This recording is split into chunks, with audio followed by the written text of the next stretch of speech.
À l'Assemblée nationale reprend la discussion du projet de loi dite loi Hadopi, favorisant soi-disant la diffusion et la création sur Internet.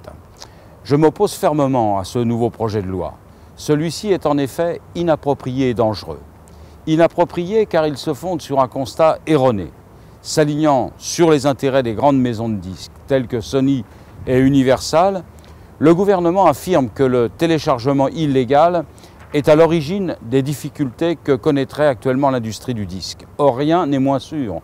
Aucune étude n'a jusqu'alors prouvé le lien entre la baisse des ventes de CD et le téléchargement. Mieux, ces mêmes études affirment que les jeunes qui téléchargent sont également les plus gros consommateurs de biens culturels.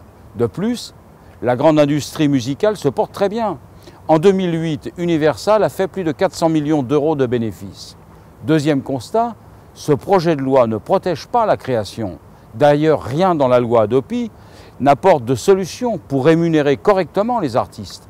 Bon nombre d'entre eux sont ces mêmes intermittents du spectacle auxquels le gouvernement s'est attaqué en 2004. Ce projet de loi est aussi dangereux et liberticide. Il met en place un dispositif particulièrement répressif. Il crée une haute autorité administrative qui, sans passer par la justice, pourra couper la ligne Internet des personnes suspectées de téléchargement. Ainsi, si un des membres d'une famille télécharge des films, c'est l'ensemble du foyer qui sera touché par la sanction. Sans instruction ni procès, cette décision s'abattra de façon arbitraire sur l'ensemble des internautes français. Le ministre prévoit 1000 coupures par jour, soit plus d'1 million de citoyens privés par an de connexion Internet. C'est inacceptable. Enfin, ce texte est une attaque violente contre les libertés individuelles. Les personnes accusées de télécharger ne pourront plus souscrire d'abonnement, mais continueront à payer leurs factures, soit environ 30 € par mois. Ce projet de loi bafoue la présomption d'innocence, le droit à un procès équitable, la garantie à la vie privée et le droit à la culture pour tous.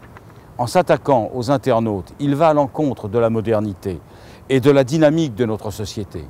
En tant que défenseur des libertés individuelles et collectives, je ne peux que m'opposer à ce projet de loi. C'est pourquoi je voterai contre la loi Hadopi.